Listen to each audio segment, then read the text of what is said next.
What we did was, on the content side of things, we'd done a lot of, we wanted to understand how audiences were taking part in entertainment. And so in the UK, we got funding through something called the iCase Award to fund a PhD to look into how audiences empathise with content. And if we understand that, then could we personalise it in some way? But while we were making all this content, we didn't know how anyone was going to find it. And then we thought, well, what would kind of make sense for us as a company is to allow our audiences to be able to discover our content before anyone else does.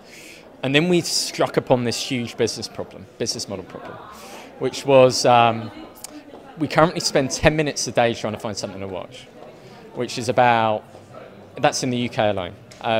That's about 2.5 days a year you spend just trying to find something to watch. But the big problem for an audience is you still don't understand who we are, who we're with, and how we feel when we are going to get an entertainment experience. So we got grant funding to create something called Thrill Me.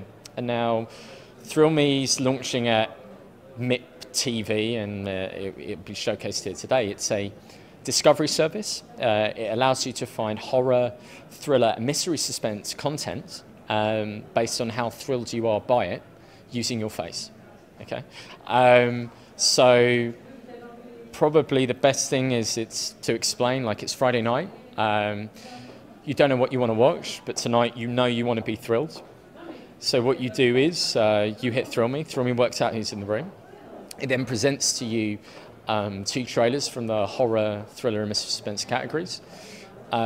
We then, using the camera in your laptop or iPad or mobile phone, we then measure your level of, really your level of anxiety to the content that's being presented to you. Compare the 2 responses to the 2 trailers in real time, and then recommend back to you a recommendation of the thing you were most thrilled by, and then you can go buy it. Your recommendations are completely personal to you, so no 2 people in the world have the same level of thrill. So if you, when you're being recommended things, they're recommended to your level of thrill. In terms of content that you're being proposed that you should discover, then obviously always at that point it's always done at the aggregate level. But then really the best form of recommendation is, well, what you are going to think of it, right? The video syncing's not particularly difficult to do.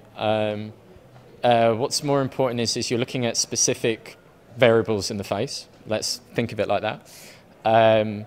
But you've also fundamentally got to really have a good understanding of the audience's empathy. That's really where a lot of the research has come out of. If you can take empathy and measure the face, because if you just measure the face in of itself, it doesn't really tell you a lot.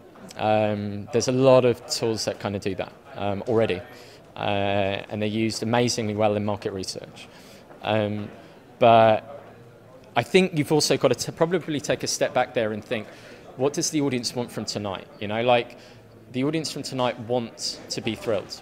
Okay, so they're trying to make a decision over what is going to thrill them, and hopefully Thrill Me can help them do that. Being a startup small business, we've, and because of our research, we've really looked down into the thriller and horror categories. And that's where we can say from a scientific point of view, yeah, all right, we've tested it 33,000 times, we know, we can be pretty sure of that. When we get a lot of people talking about comedy, but comedy would need another level of science applied to it.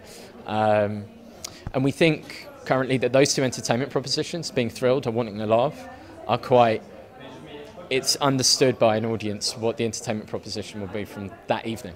Whereas it's slightly more ambiguous from fantasy and other genres. We're just going to see how people use it. And see if, to be honest, whether an audience wants to find, wants to use Thrill Me and wants to find content like that.